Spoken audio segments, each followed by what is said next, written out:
વને મારા જય શ્રી કૃષ્ણ.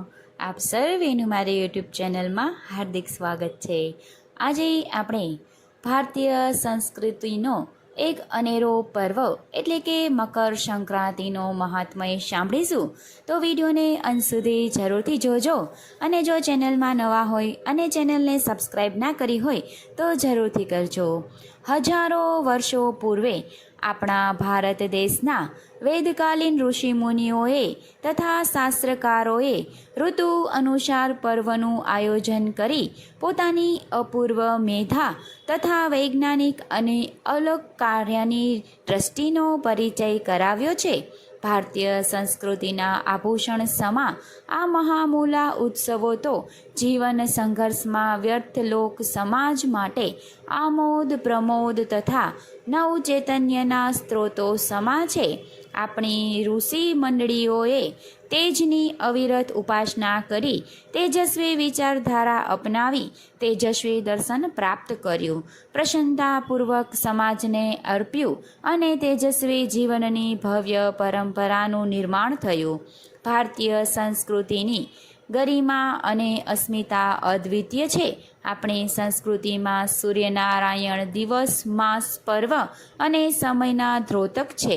ઉત્તરાયણ શબ્દની વ્યુત્પત્તિ જોઈએ તો ઉત્તર વત્તા અયન એટલે ઉત્તરાયણ અર્થાત સૂર્યદેવનું ઉત્તર તરફનું પ્રયાણ. સૂર્યના પરિવર્તનથી આ દિવસે એટલે કે 12 કલાકના હોય છે. વળી આ દિવસે સૂર્ય ધન રાશિમાંથી મકર રાશિમાં સ્થળાંતર કરે છે. સૂર્યની આ ક્રિયાને સંક્રાંતિ કહેવાય છે. શ્રીમદ ભગવદ્ ગીતાના અક્ષર બ્રહ્મા યોગ નામના 8મા અધ્યાયમાં કહેવાયું છે કે ભગવાન શ્રી કૃષ્ણ જીવનના પ્રયાણના માર્ગ તરીકે શુકલ ગતિ અને કૃષ્ણ ગતિ એમ બે ગતિનું વર્ણન કર્યું છે. તદુપરાંત જે કર્મયોગીનું મૃત્યુ અગ્નિ કે જ્યોતિની પાસે દિવસ દરમિયાન શુક્લ પક્ષમાં તથા ઉત્તરાયણના 6 માસ દરમિયાન થાય તો તે બ્રહ્માપદને પામે છે. ત્યાંથી તેમને ફરી જન્મવું પડતું નથી. જે યોગીઓનું મૃત્યુ ધુમાડા પાસે રાત્રિ દરમિયાન કૃષ્ણ પક્ષમાં અને દક્ષિણાયનના 6 માસમાં થાય છે તે ચંદ્રલોક સુધી પહોંચે છે. ત્યાં તેમનું પુણ્ય ખર્ચાઈ જતા સુધી પુણ્ય ફળ ભોગવી અને ફરી પાછા મૃત્યુલોકમાં જન્મ ધારણ કરે છે. ઋગ્વેદ અને યજુર્વેદમાં શુક્લ અને કૃષ્ણ એ બંને ગતિઓ માટે અનુક્રમઃ દેવયાન છે અને પિતૃયાન શબ્દ પ્રયોજવામાં આવ્યા છે. ઉપનિષદોમાં આ બે ગતિઓ માટે અચિર્ત દીર્ઘમાર્ગ અને ધૂમ્રા દીર્ઘમાર્ગ એવા નામ દર્શાવાયા છે. ભારતના જુદા જુદા પ્રાંતોમાં ઉત્તરાયણના પર્વને જુદી જુદી રીતે ઉજવવામાં આવે છે. ભારતના આંધ્રપ્રદેશ, કેરળ તેમજ કર્ણાટકમાં આ તહેવાર માત્ર સંક્રાંતિ તરીકે, તમિલનાડુમાં પોંગલ રૂપે, પંજાબ અને હરિયાણા અને હિમાચલ પ્રદેશમાં લોહરી તરીકે અને આસામમાં બિહુ તરીકે આનંદ ઉત્સાહપૂર્વક ઉજવવામાં આવે છે. પુરાણોમાં મકર સંક્રાંતિના ગૌરવપૂર્ણ મહિમાનું ગાન કરવામાં આવ્યું છે.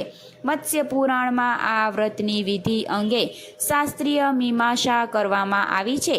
સ્કંદ પુરાણમાં શાતાત્મત મુનિએ સંક્રાંતિનો મહિમા દર્શાવ્યો છે. સંક્રાંતિઓમાં ઉત્તમ સંક્રાંતિ તરીકે તેના ગુણગાન ગાયા છે. આપણા ગુજરાત રાજ્યમાં થતી ઉત્તરાયણની ઉજવણી વિશે જોઈએ તો આ તહેવાર આબાલ વૃદ્ધો સૌ કોઈ ખૂબ જ મનગમતા પ્રિય તહેવાર તરીકે ઉજવે છે. પતંગોત્સવમાં અનેક થનગનાટ જોવા મળે છે. વહેલી સવારથી જ આકાશમાં રંગબેરંગી પતંગોનું આગમન, નભયાત્રાનું દર્શન કરતાં જ હૃદય આનંદ વિભોર બની જાય છે. અહીં પતંગ શબ્દના સૌપ્રથમ પ્રયોગ વિશે જોતા આપણને ઋગ્વેદનું સ્મરણ થાય છે.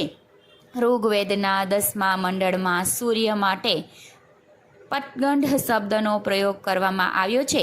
પ્રજાપતિ ઋષિઓ કહે છે કે પતંગો વાચમ મનસ્વા વિભિજતે અર્થાત પતંગ વેદ ત્રણ્ય રૂપી વાણીને મનથી પોતાની પ્રભા પ્રજાજ્ઞા વડે ધારણ કરે છે. શ્રી રામચરિત્ર માનસમાં વર્ણવાયેલા એક પ્રસંગ પ્રમાણે ભગવાન શ્રી રામે પતંગ ઉડાવ્યો હતો. રામાયણ મુજબ મકર સંક્રાંતિના દિવસે ભગવાન શ્રી રામ અને હનુમાનજી વચ્ચે મિત્રતા થઈ. આ દિવસે રામે જ્યારે પતંગ ઉડાવ્યો ત્યારે થોડી ક્ષણોમાં તે પતંગ ઇન્દ્રલોકમાં પહોંચી ગઈ અને પતંગને જોતા જ ઇન્દ્રના પુત્ર જયંતની પત્ની વિચારવા લાગી કે જેવો પતંગ આટલો સુંદર છે તે પોતે કેટલા સુંદર હશે. આમ રામના દર્શન કરવાની અભ્યર્થ ઈચ્છાને કારણે તે પતંગની દોરી તોડી અને પતંગ પોતાની પાસે રાખી લીધી. પતંગની શોધમાં પવનપુત્ર હનુમાન ઇન્દ્રલોક પહોંચી ગયા અને ભગવાન શ્રી રામ વનવાસ દરમિયાન ચિત્રકૂટમાં જયંતીની પત્નીને જરૂર દર્શન આપશે તેવી ખાતરી આપી અને પતંગ પાછો મેળવ્યો. મહર્ષિ કૃષ્ણ દેવપ્યાનંદ વ્યાસે મહાભારતમાં ઉત્તરાયણનું મહાત્મય નિરૂંતણ ભીષ્મ પિતામહનો પ્રસંગ સુંદર આલેખન કર્યો છે. કુરુક્ષેત્રના યુદ્ધમાં ભીષ્મ પિતામહનું પતન થયું ત્યારે ઋષિઓએ કહ્યું હતું કે શું ગંગાપુત્ર ભીષ્મ દક્ષિણાયનમાં દેહનો ત્યાગ કરશે? ત્યારે ભીષ્મએ ઉપસ્થિત સહુને પિતા સંતુનનું તરફથી મળેલા ઈચ્છા મૃત્યુના વરદાન વિશે કહી ઉત્તરાયણમાં દેહ ત્યાગ કરવાના નિર્ણયની જાણ કરી અને આ સમયથી પ્રતીક્ષા કરવામાં લાગ્યા. આ સમયે ભગવાન શ્રી કૃષ્ણ યુધિષ્ઠિરને કહ્યું કે ભીષ્મ પિતામહ તો જ્ઞાનનો નિધિ ભંડાર છે. તેમનામાં જે જ્ઞાન છે તેવું ત્રેતાંતમાં ઋષિ મહર્ષિ દેવદીઓ અને માનવોના કોઈમાં નથી. માટે ભીષ્મ રૂપી સૂર્ય અસ્ત ન પામે ત્યાં સુધી તમે તેમને પાસેથી જ્ઞાન મેળવી લો. ત્યારબાદ શણ્યાંશ ઉપર સૂતા ભીષ્મ પિતામહે યુધિષ્ઠિરની જિજ્ઞાસા વૃત્તિને જે અમૂલ્ય જ્ઞાન આપ્યું છે તે બધું જ મહાભારતમાં શાંતિ પર્વમાં નિરૂપાવાયેલું છે. વિશ્વનો કોઈ પણ એવો પ્રશ્ન નથી કે જેનો ઉત્તર શાંતિ પર્વમાંથી ન મળે. તો પુરાણો, વિધિ, વિવિધ શાસ્ત્રો આ બધાના સૂક્ષ્માદી સૂક્ષ્માકાર સાર અહીં જોવા મળ્યા છે. મહાભારતનું યથાર્થ તત્વજ્ઞાન ભીષ્મના મુખ દ્વારા યુધિષ્ઠિરને પ્રાપ્ત થયું છે. ગમે તેવો અનધિકારી પણ આ શાંતિ પર્વ સ્વરૂપ સમુદ્રમાં અવગાહન કરે, ડૂબતી મારે તો તે મનુષ્ય વ્યક્તિ જરૂર પવિત્ર, અધિકારી અને પરમાત્માને જાણનારો છે. આથી જ પુરાણોત્તરમાં ઉત્તરાયણનો દેહત્યાગ કરે છે. આત્મદર્શન ગણાતા, આત્મશોધક ગણાતા, આત્મપ્રક્ષાપદ ગણાતા તથા આત્મમંથન ગણાતા આ અનેરા આચવાનને બિરસાવતા ગુજરાતી સાહિત્યના સર્વ સર્જક શ્રેષ્ઠ શ્રી રમેશ પારેખની કાવ્ય પંક્તિનું સ્મરણ કરીશું. પતંગનો ઓછાવર એ બીજું કાંઈ જ નથી પણ મનુષ્યના ઉમાળકાઓ છે. ધૂંધવાતો વૈભવ નભની ઊંડી ઊંડી ઉઠાવસનો છુપાવેલો, નભથી ડબડબતી એકાંતતા ભૂષણતા જુએ મનુષ્ય. ઉમંગના રંગોમાં ઝણકોળી પ્રીતિની પીછી ફેલાવતો ઉમંડ નભમાં. ભારત દેશની આ વિશેષતા છે કે એના ગગનમાં પ્રભાત સૌ પહેલાં પ્રગટે છે અને જ્ઞાનનો પ્રકાશ સામ સ્વરૂપે અહીં પ્રગટ થઈ સમગ્ર વિશ્વમાં ફેલાય છે. પરંપરાથી ચાલી આવેલી આ સૂર્યોપાસના આપણા સૌનું પરમ કલ્યાણ કરે. આમ મકર સંક્રાંતિનો પર્વ સમગ્ર ભારતમાં ખૂબ જ હર્ષ